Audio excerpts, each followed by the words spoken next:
So good afternoon and welcome to the VR is Kids Play, exclusive screening and panel presented by Universal Music Group and the Tribeca Film Festival in partnership with Nokia, which will discuss the making of this incredible piece of VR content for OneRepublic's new single, Kids. I hope that everybody's got to see the content. I know some of you didn't manage to get to see it, but you will notice there's a pack on your seat, so after this, if you can spend at least half an hour trying to make this thing, because it's quite complicated, but once you've made it, you can download the Within app and use your own OneRepublic branded goggles to view the content. It is truly an amazing piece of content that's groundbreaking in many ways. It's incredible storytelling and immersive experience. I've watched it 4 or 5 times. Each time I watch it, I get a completely different experience, which is exactly the sort of thing that we want to really be creating for music fans across the world. The use of technology to enhance that storytelling was really incredible as well, and we're going to touch on some of that today. That came through our great partners at Nokia, who were absolutely delighted, got involved and supported this all the way through. The creation of the complementary 2D footage. So also when you've seen the VR footage, go and have a look later on at the 2D footage. It's incredibly complementary. And all of this was made possible by a really great collaboration and partnership between OneRepublic, the multi-platinum selling band led by Ryan Tedder, Nokia, who, as I said, have been absolutely amazing partners, and who, as well as providing funding and the great technical expertise, their Ozo camera, which is the first VR camera purpose-built for professionals, was used in this shoot. Chris Milt's VR studio, Here Be Dragons, led by Here Be Dragons film director Hal Kirkland. And all of this was corralled and managed by Interscope Records and the Universal Music Group. And it honestly is a piece of content that we believe sets the gold standard in VR and meets Universal Music Group's desire to create truly immersive and groundbreaking VR content that enhances the fans' experience and also allows amazing new opportunities for artistic expression for our artists as well. So all of that, we're absolutely delighted, has come out fantastically. Went up last night on the OneRepublic website. I was just talking to Ryan Tedder back in the green room. Apparently the internet has lit up. The fans are going absolutely crazy for it. So I want to introduce the panelists. First up, we could have Ryan Tedder.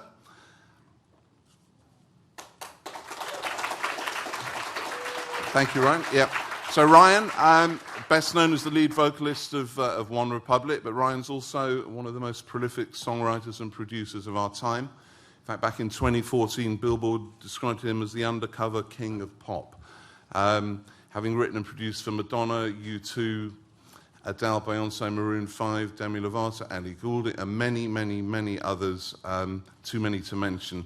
And in fact, interesting fact, he's in fact written 3 songs that made it to the list of the best-selling songs of all time, which is absolutely incredible, which is Apologize by OneRepublic, Bleeding Love by Leona Lewis, and Halo by Beyoncé. Now, Ryan is also a self-confessed disruptive technology buff and has been heavily instrumental in the creative storytelling and technology side of the new Kids VR video, working with Chris Milt and Hal Kirkland and the other creators. And a huge thank you to Ryan for coming. So I know Ryan's right in the process of finishing off the latest album, which will be out very shortly, in fact next week I think, or the week after. October 7th. October the 7th on Interscope Records. Next up, I'd like to invite Chris Milk. So Chris is the founder and CEO. Thanks. Chris is the founder and CEO of the virtual reality technology company Within. And as I said, the content is available exclusively on the Within app. Today, went up this morning at 12:01. He's also the founder and creative director of virtual reality production company Here Be Dragons. And Chris began his career creating music videos for the likes of Kanye West, Arcade Fire, Beck, Jack White, U2, Johnny Cash, and Oz Barkley, and many, many, many more.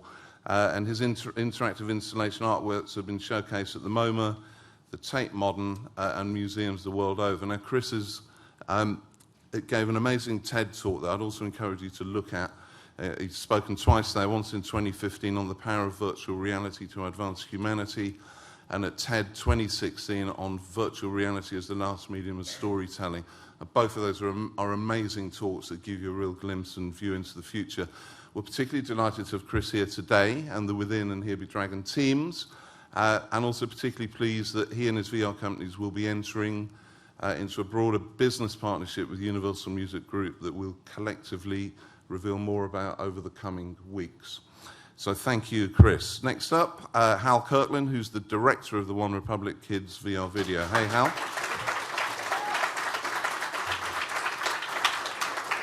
So Hal is an internationally awarded film director and creative director who's created advertising campaigns, films, and interactive experiences for some of the world's best brands, bands, agencies, and cultural institutions. And one of my favourite pieces of Hal's was the piece that he directed this last year, which was the interactive music video for Led Zeppelin, which I'd encourage you also to have a look at, which is basically a step behind their legendary album Physical Graffiti, and a way of viewing 17 videos in succession. He's had his work featured in publications such as Rolling Stones, New York Times, The Guardian, Fast Company, Contagious, CBS, and National, to name but a few, and he's collected a few of those advertising and creative gongs along the way, including Cannes Gold Lions, the show One Show Pencil, Gold Clio, Gold Art Directors Club Pencil, Webbies, and the best music video in over 25 festivals. I hope we collect some more for this one.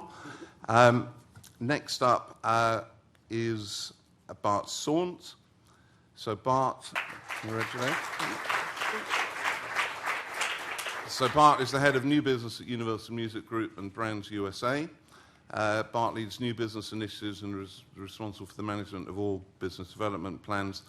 He's also a self-proclaimed technology buff. There's quite a lot of them here. And Bart actually connected with Nokia Technologies after reading about their Ozo VR camera launch and suggested producing a groundbreaking music video with a highly creative, renowned artist. And here we are today with the results of that. So thank you, Bart. Next up, Guido Voltolina.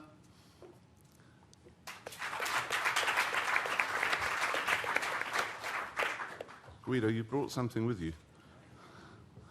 The Ozo as well. Okay. So Guido's the head of presence capture at Nokia Technologies, where he oversees all product development, business strategy, and commercialization of the Ozo camera. He's a veteran in digital media display technologies. Previously, he was a general manager of Dolby 3D, a joint project between Philips and Dolby Laboratories. Guido's originally from Milan, Italy, and is based in Los Angeles. And finally, I'd like to introduce Jane Rosenthal, who's...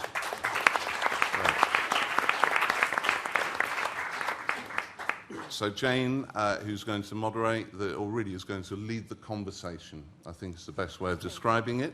And Jane's absolutely delighted that Jane could join today, and that Tribeca could jointly present this panel with us. So Jane is the executive chair of the multi-platform media company Tribeca Enterprises.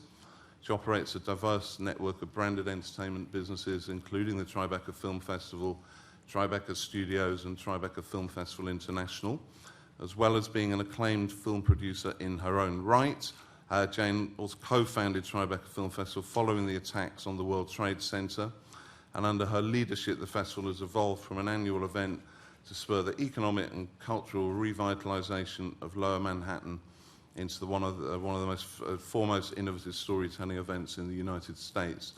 And as part of Tribeca and part of Jane's work, she's a really big advocate and great proponent in the potential of VR in the making of films and compelling stories. One quick reminder before we start, the panel is live streamed, so we've asked the panelists to refrain from using the words bigly and braggadocious and anything else that was on the debate last night. Thank you. Thank you, Mike, and welcome everyone, and congratulations, gentlemen, on this amazing piece of work that you've done. It's very exciting, and especially to be done, to push boundaries of storytelling. I'd like to ask first, because as a producer, you sometimes wonder, like, people ask, well, where did the idea come from? So maybe you could start out, Bart, by talking about how this happened. Like, Sure. Yeah, I was reading the tech press one day, as being that technology buff that Mike talks about, and read about the Ozo camera. VR camera was just being launched. And as we know, software sells hardware, so I was like, okay, you know what? Let me reach out to them and suggest that maybe we should make something amazing together and try and push the boundaries with VR. I read about its capabilities and thought we have a great roster of artists, and particularly OneRepublic, that like to push the boundaries, so let's see if we can make something together. so then you two spoke? Is Yeah, that how we that start happened? talking. And what, and what start did you think talking. about this? Well, of course, we are discovering this new media. We created a tool to facilitate inspiration and new ideas, and we wanted to go places with the VR and immerse people in new experiences. And so that's how it really started. So, Ryan, you're, aside from being a brilliant storyteller with your music and the poetry of your songs, you're also, you like disruptive technology. So yes. what happened when they called you about this? Well, I've been obsessed with disruptive technologies ever since the movie The Saint. I don't know if anybody saw the movie The Saint. You know the phone that he whips out in that movie? That was kind of the moment it clicked for me, and I became obsessed with communication technology, and that just snowballed into now. Like, You didn't want to track in from Neo and Matrix, or? I mean, well, yeah. I actually got on like the original like eBay 1.0 Okay. to find that phone, which was specially made for the movie. And then people started making fake ones, and I bought one of those. So to your point, yes, Okay. I did. I just wanted to say off the top, I don't know how you got that through TSA. We do all the time. You do it all. And they Okay. call everybody and say, what is it? I want to travel with you. Did you So, have to yeah, buy a seat for it? the, Have to buy a seat? The idea was pitched, and it was a no-brainer for us. We knew this would be one of our singles. It actually kind of, to be honest, moved it up in the line. And in the modern era of music, the order of singles, or what is a single, has kind of changed with Spotify and streaming. But with kids, we knew at some point we were going to put it out. And to be honest, this partnership with Nokia and with Chris and his team, that sped the process up. And the idea of shooting it in Mexico City was huge. Well, we shot 2 videos, 2D and VR, which is to do 2 videos back to back in 2 days is incredibly ambitious. But they had full confidence in doing it. They wanted to capture the youthful spirit that we wanted. When I was finishing the lyrics to the song, I was watching Perks of Being a Wallflower, which was kind of embedded in my brain, that kind of like young, youthful exuberance. And so we did it. And Mexico, unlike what some political talking heads think, is actually pretty badass. So we shot it there. Now, the inspiration for the song is one thing, and now it had to be interpreted. How did you guys go about, whoever wants to take the question, how did you go about figuring out what should be the right interpretation of the song for the video? Take that. Yeah, I mean, it was funny. I just listened to the song over and over again, and I think that we'd had some notes about the genesis of the song, and it wasn't necessarily autobiographical in nature, but there was certainly, you could tell that, Ryan was making a point about how we develop sort of, I guess, our view of the world from a young age, and kids sort of growing up together and how their perceptions ultimately change. So it was interesting, even from the very beginning stages. It was, okay, do we tell the story of one person? Could it be 2? It was funny. I think it was more like a planetary alignment as far as the different factors we had to consider in how the idea came about, because there was a talk about shooting in Mexico. There was the architecture, like studying the architecture of what the streets look like, so that there's 2 rooms on either side of an alleyway started to manifest. And the fact that we had to shoot 2 different styles of music videos was another thing, where it was, could we shoot a music video in the same location? And we just had, so I think it was, that story made sense of a boy and girl growing up and kind of getting to know each other and showing that youthful spirit in that location. So that was like a big part of the inspiration for how we executed it. So, Chris, you've always talked about how music goes straight to the emotional heart of things, and when you first heard, was it the White Album, it was like lightning, and how do you capture lightning again? What was it about this and Ryan that was going to give you that lightning feel again, and has clearly, when you look at what's happened as of 12:01 this morning, lightning has certainly struck. So just tell us about your thoughts. I mean, I give all the creative credit to Hal on this one. This is his concept and his execution. I feel like I was more of a sideline cheerleader than a quarterback, certainly. I think it's a really beautiful little exploration in narrative storytelling in a medium that we don't really understand how to tell stories in it yet, and it's an evolving format. So right now, we can just sort of look around inside of the story, and as the technology continues to advance, we'll be able to do more things in story. But for like where we are right now, which is basically like the 1.0 of the format, how do you tell a story when you are living, within the story, when you could travel through the rectangle and you're on the other side of it, and storytelling becomes not just like a tale that's told to you, but something that you're experiencing. It's like experiential storytelling is what I like to call it. And I think it's a really like beautiful little simple love story between two teenagers that totally connects, and the sort of the traveling back and forth between two rooms on either side of the street was just like a brilliant way of directing it. Like we don't have cuts to close-ups and wide shots and cranes. You can use the methods of traditional filmmaking, but they don't really work in the same ways in VR.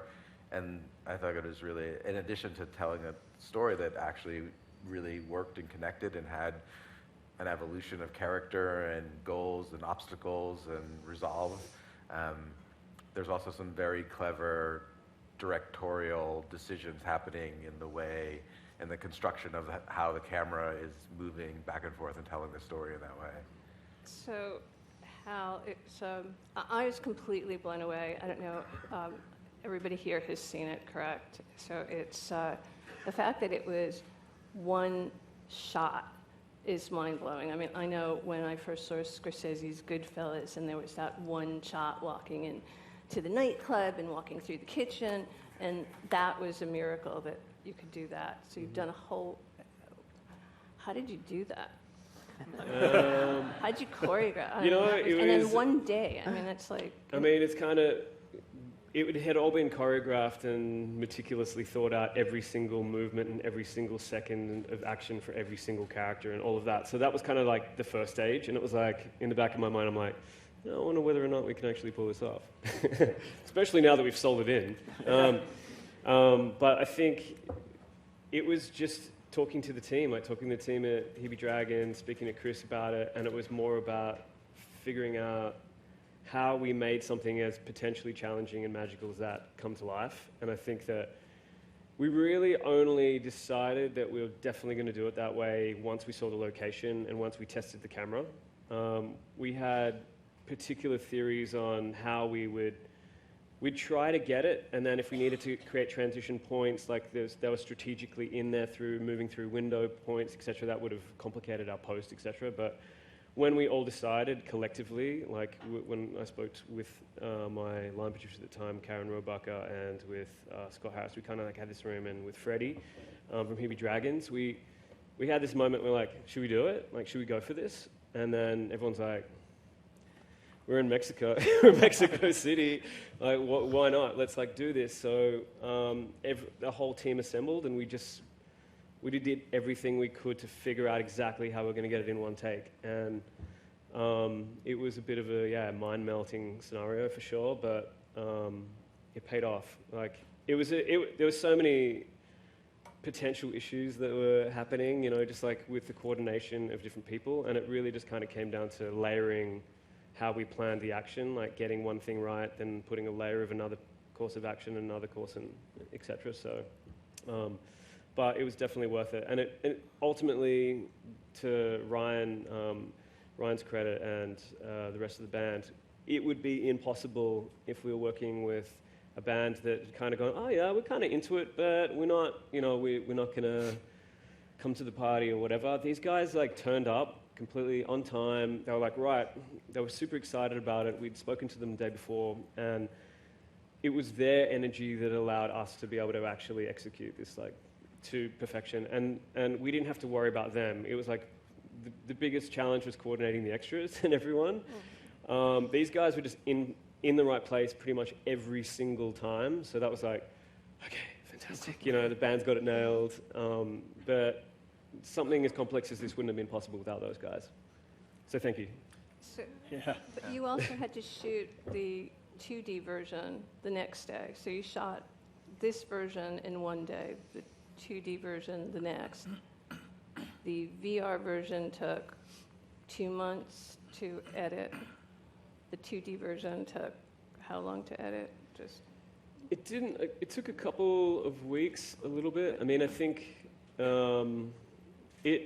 because the single take, it made editing a little bit easy, but it was more about sort of fine-tuning our color and all of those different elements. The 2D, editorially, we had to, because that was a one take as well, and that was more strategic, so that because we only had 2 days to shoot 2 completely different music videos, and they were like as complex as they were, the one take for me was a strategy in if we planned motion through that singular space, that street in between the 2 buildings, then from an efficiency standpoint, I thought that we could move through scenes quicker.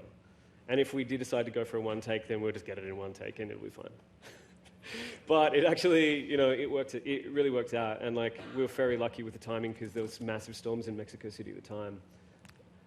so, what did you find challenging about the technology, Ryan? Did you find anything challenging to suddenly have to do something in 360 versus just when you're facing directly to a camera? Well, you have to kind of be aware at all times in 360. I mean, it's so hard to explain to somebody. I was using an analogy backstage saying like, you know, VR, when you're explaining it to somebody who hasn't experienced it, it sounds like, oh yeah, that's cool. I'm glad you like that. That sounds really neat. And you don't really get it. It's kind of, I was making the analogy to Downton Abbey. I watched every episode. I may not look like the kind of guy that watches Downton, but I do. And there's the one series, or the one scene where Hugh Bonneville, I think is his name, the dad, the telephone has come into existence, and the daughters want to put it in the house. He's like, oh, we don't need a telephone, we have telegraph. You know, we can send a guy on a pony running and blah, blah, blah. And they finally get it in the house. And he hears about it for a while, and he's not interested. And then he picks up on the phone and hears, hello, da-da-da-da-da. He's like, oh my God, this is amazing. And that's VR. It's like, it doesn't matter how you describe it until you experience it, and then all of a sudden a light bulb goes off because your brain just commits. So for me, once I experienced Chris's, and not to blow, smoke up him, but I've looked at most of the available content online that you can purchase and download, and it's accessible. I've seen probably, 75% of it, and the Within stuff crushes everybody. No offense to anybody else that's making content, but this, from my perspective, it's the most immersive. So once I experienced the stuff that him and his team, and Here Be Dragons, and all of them are doing, I had full trust. And then it came down to talking with Hal and figuring out, how do we do this how do we use this technology and do it in one take? And the thing you have to remember is that at all times you are viewable, which unlike any 2D video, you might be able to step over in the corner and be like, man, I got something on my nose, or I gotta adjust my pants or whatever. You're on camera, so you have to keep that in mind at all times. You are pretty much accessible by the viewer at all times. You're accessible in the back of your head. You Back of your head. You have to know what your shoulder's doing. Is Yeah, that the whole Mariah Carey thing of like, no, this is my good angle. You know, like get me from this side, that's out the window. It's like all sides, all the time. And I actually think that what we did is a lot riskier than if we had done staged scenes and that type of thing, but we traded it for efficiency. It was high risk, high efficiency, but we had to get that choreography right. And there was a language barrier. That actually turned out to be the hardest element. And everybody in America thinks they speak a little Spanish until you're in Spain. No, I speak it. I took it. I worked. You know, I worked in a kitchen, and I took it in high school, and I'm one of those guys. And then you get on set, and you have 100. How many extras? Like 70 extras, something. Yeah, like I mean, that. it's like 80 or something. 80 100 extras. by the end of it. Yeah, whatever the number is, there was a lot, and a lot of them did not speak a lick of English. So we would nail a scene, and then you'd have a dancer just like staring at a balloon, like in the middle of the frame, or completely out of their position, and you're yelling at them, and you're just like, "Andale!" I mean, you don't know what to like. You're trying to use every word that you know in your vocabulary. So that was actually, I think that was one of the more unexpected obstacles that we had that day. We didn't anticipate that you'd have to tell someone, then they would have to tell someone, and you're hoping that your urgency is getting through.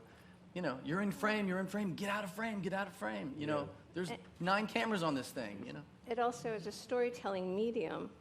You look at VR, and we're creating a new language. I think I've heard Chris say that we're just learning the grammar stage. Is that, where do you see us in terms of where we are in the development of VR? Then we have this amazing camera here.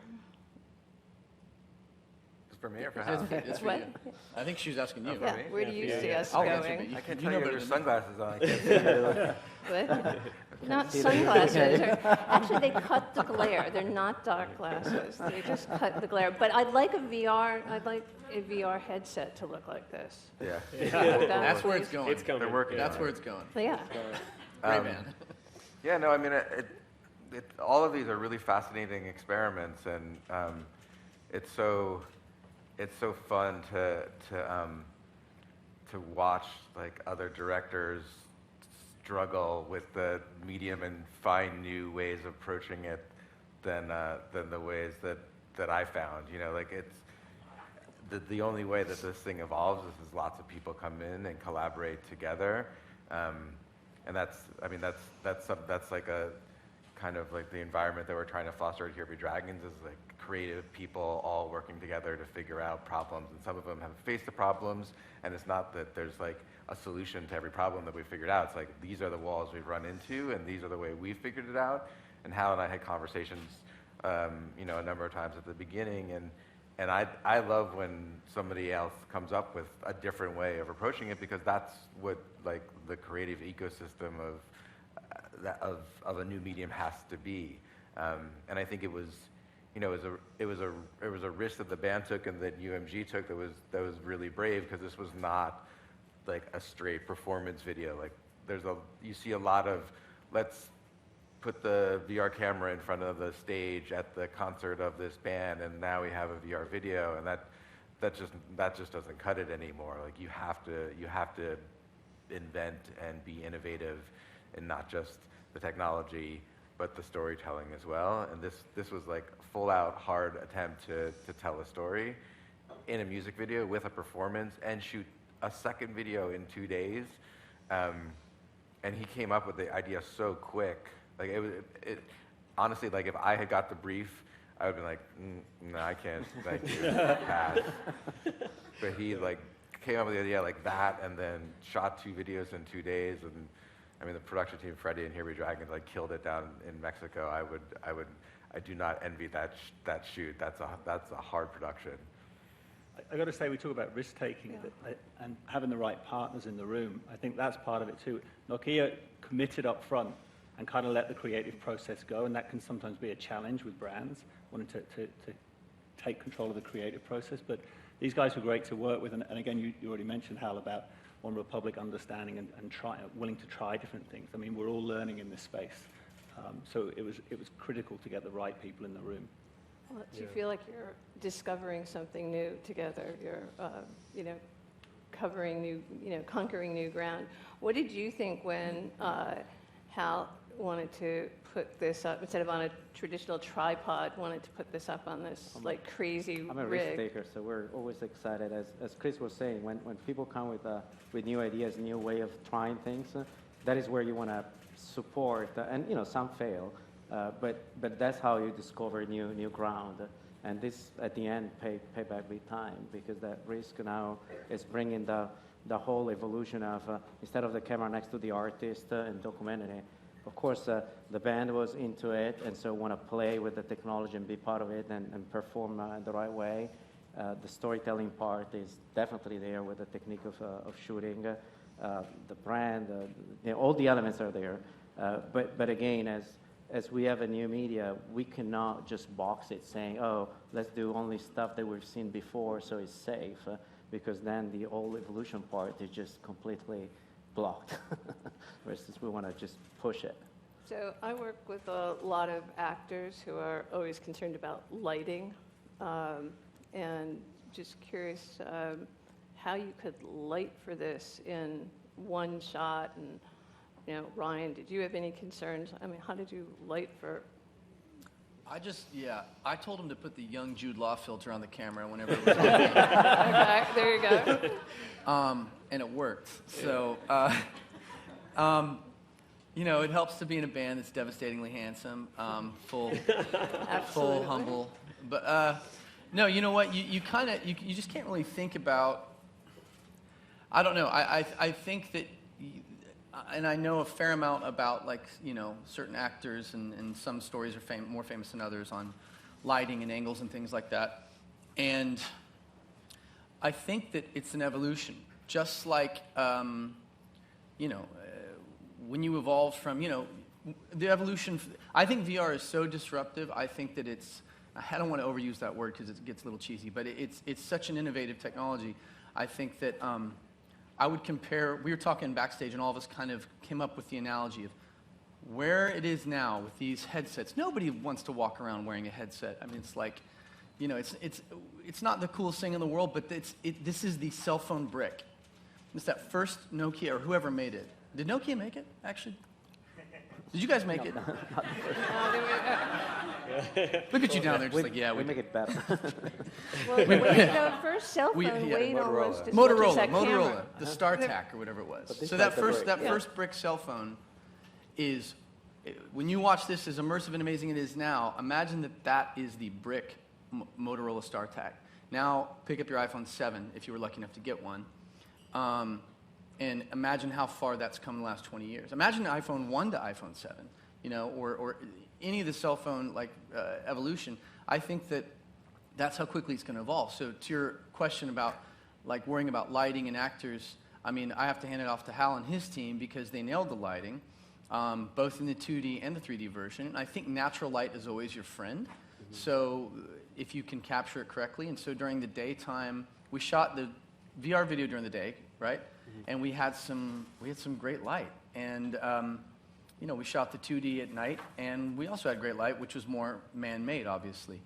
I think that in the initial stages, anyone that's doing original content for VR, which is what this guy's heading up, I think you're gonna have to learn and evolve with the camera and evolve with the technology, and I don't know if that means literally how you position your body or what, but you instantly become aware. I'll say that much. It's, actors always know where the camera's at. You can see, or if you're on live television, you know when that red dot goes off that you're on. And it's no different. It's just now you have 9 eyes looking at you. But it's still on that same structure. So really, think about it, that's the size of a normal camera. So just, when you turn your back, it's still watching. You just have to be more aware and go to the gym more often. It actually, it actually, I know some directors will say, as soon as there's big, the big areas, big camera comes in, people get self-conscious. Even the most, amazing actors get self-conscious. But when you can play with something and you don't see it, you're capturing. It's You really get some the side of the interesting. head. I mean, it's the person that views the video is inside this skull with 8 eyes, and that's what it is.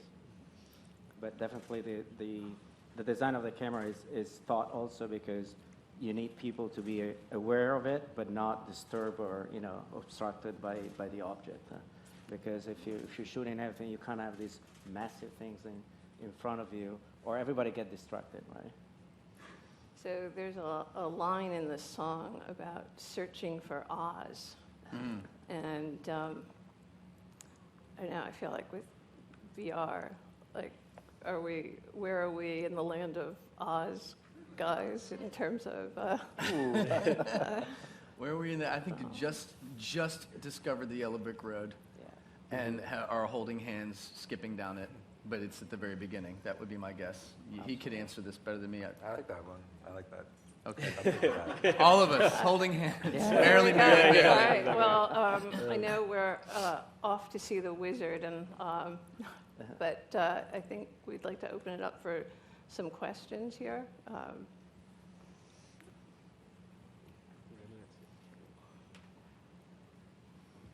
Thank you for a very interesting panel discussion. I watched the video before coming here, and it was really thought-provoking. You know, it really worked well, I think, with the music and everything. It was so much fun to like look up and down and so on. And I work in a small in-house creative team, and we've experimented with VR, but kind of thought that the contents that we produce is probably not appropriate to best leverage VR. Have you guys thought about what would be not appropriate content or stories suitable for VR?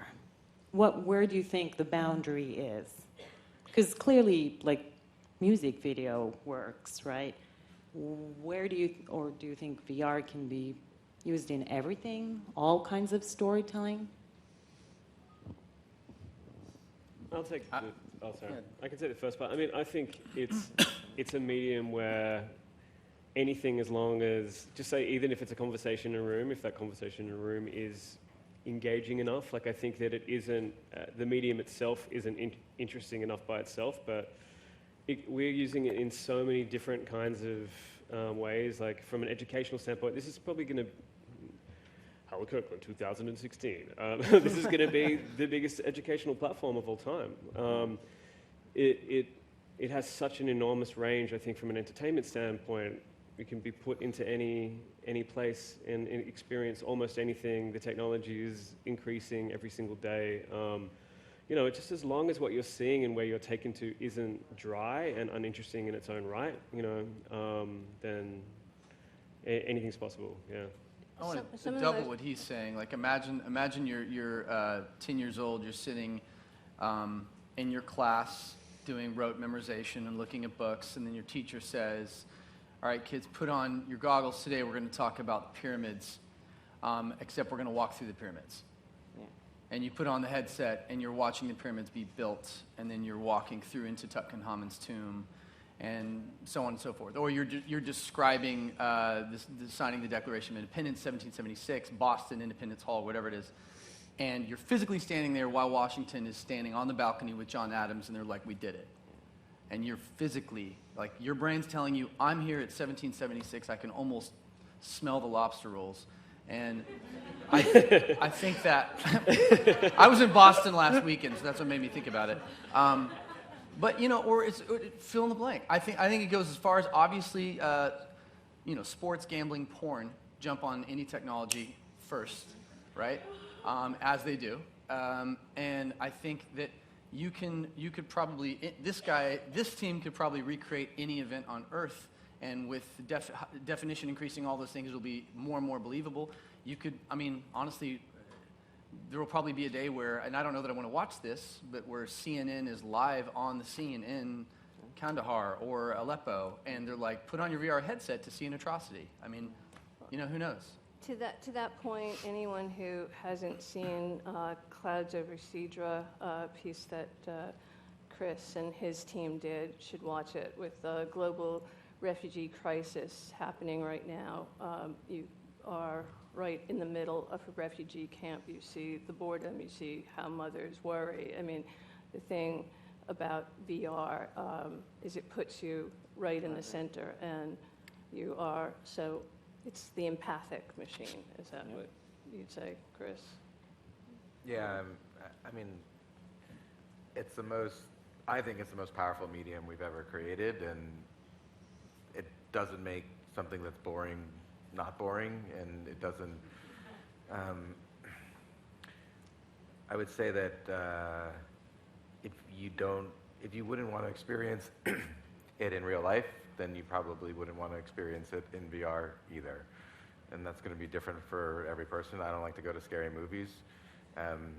Lots of people do, and lots of people like to watch scary VR. I don't personally, but it's really, really scary, and some people really, really like that. Catatonic. Question in the back. Hi, Roman. Roman with Town. Question for Ryan.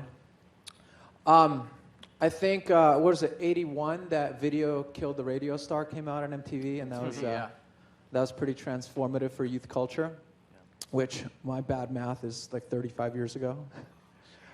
So what kind, and I think at Coachella we just got like VR headsets as part of our fan experience. What's kind of your prediction for the fan experience? How big of a deal do you think this is now and over the next 5-10 years? I think it's huge. We're going to launch a world tour in 2017, which will probably go into 18 and so on and so forth. And we literally approach technology companies first and say, use us as the beta testers. If you have some kind of technology that's going to just mess with people's heads and blow people away, let's do it. As for VR specifically, I think there's definitely a huge opportunity in the live concert setting for augmented reality, which is slightly different, obviously, than VR. It's fairly different than VR. I think because if you're imagine the content that you see if anybody went to see Beyonce or Coldplay or U2. They're trying to make things as surreal as possible. That's the goal inside of an arena or a stadium. Make it as immersive as possible. Well, nothing's more immersive than VR. And if we've created original content and you're in a stadium or you're at MSG down the street and you have, whether it's cardboard or whatever it is at that time that's the cheapest and most usable and functional, we're going to ask you put them on, and then we're going to literally drop you into the middle of Jurassic Park or whatever we want to do. We're going to do something crazy. I think it's going to be huge. The thing that scares me a little bit, which I don't know, and I've talked to other artists about this, I've talked to the heads of Live Nation about this, like, will there be a point where you're like, man, I really want to go see Madonna. Shoot, I don't feel like getting in my car. I'm just going to pay well, she charges like $5,000, whatever she charges. I'm going to pay a bunch of money, put on my headset, and I'm going to be sitting front row. I think that could happen. I think there's a very real chance that could happen, and there's talk within Live Nation and other touring organizations of, will there be a point where you do one concert, but it's like doing 50? It could easily go there, because people favor convenience over almost anything. I just hope that we don't trade reality entirely in human interaction for virtual reality. Okay, my question's also for Ryan. I'm a huge fan. I think if I play Kids one more time, my roommates are going to kick me out. But I was just curious, when you're writing your music, do you find that like your visual image and your mental image is the same as what comes from your music videos? Those are usually pretty different. Very, very often, I write visually. There's times when I don't. For Kids, I was thinking, my vision, which we went somewhere different but kept the spirit. My vision was originally Perks of Being a Wallflower. You know the scene when Emma Watson stands up in the back of the pickup and they're racing through that tunnel in Pittsburgh? That's what I was kind of envisioning. I wanted that youthful exuberance. There's very often videos where if I do a song, I will tell the director, please help. I have no idea what this should be visually. Counting Stars, I sat here. No, we're not in London, we're in New York. I sat in London with the director and literally on napkins at the Soho Hotel wrote the entire treatment and the scenes for Counting Stars, the alligator, the light bulb, all that stuff. So I definitely write visually most of the time. I'm picturing videos most of the time. And sometimes they're great, sometimes they suck. Yeah. Hello. Hi. First of all, kudos on some really brilliant content. I saw the entire video and it was really cool. You spoke earlier about there's going to be a change in language for VR in terms of just directing. I think this question is for both Chris and Hal, which is, as a director, you're used to a certain process. You're used to, having your shot list, communicating with your TPN teams. But when you're creating something for a 360 experience, how does that language change? Or how was that process different for you from shooting for, say, a commercial or just any other piece of content? Take it first. I mean, I wish I could list all the different ways. I mean, in film, you have this frame, and you basically have complete control of a person's consciousness. So much so that you can comfortably move them anywhere you want in any scene in the span of 1/24th of a second. So you can have their view up here in the corner of a room, and then immediately move down, and you're in a close-up of a person talking to another person, and then cut to over the shoulder. There's a filmic language that we understand because we've all grown up with it. And if you try to do that in virtual reality, you're basically like transporting someone actually feeling like they're physically in the room around. So cuts don't work very well. You want to do much longer takes, because what you're doing is the camera is basically your audience. Like where the camera is where your audience's head will be, and they can look in every direction. And the first thing, like, people are seeing virtual reality for the first time now. So there's a little bit of a leaning on the novelty of it in a lot of stuff that we've made early on, and just the wow factor of, wow, it's virtual reality, and sort of anything that you do is going to be cool. I feel like we are, and we have to move past that moment. We have to start actually thinking about how do we construct things in this medium that suit the medium, that don't just rely on the novelty wow factor of it. And even just moving the camera, if you move it, like what they did was very strategically moving it in a straight line at a constant speed. But if that camera had turned or weaved or moved, it would not been comfortable for the viewer to look at, because there's a whole discrepancy between the vestibular system and what your eyes are seeing and your brain comparing the two. And if it's not shot correctly, that's the thing. It's like there's this incredible technical hurdle that has to be cleared before you even can start thinking about the creative. It's not just like you can take a camera and run around and do whatever you want. Like, you actually, there's a set of things that we think are guidelines, but we've found also creative ways to break them that still work. But first and foremost, you have to make sure that your audience is comfortable, and only then can you start creating the narrative inside of that box.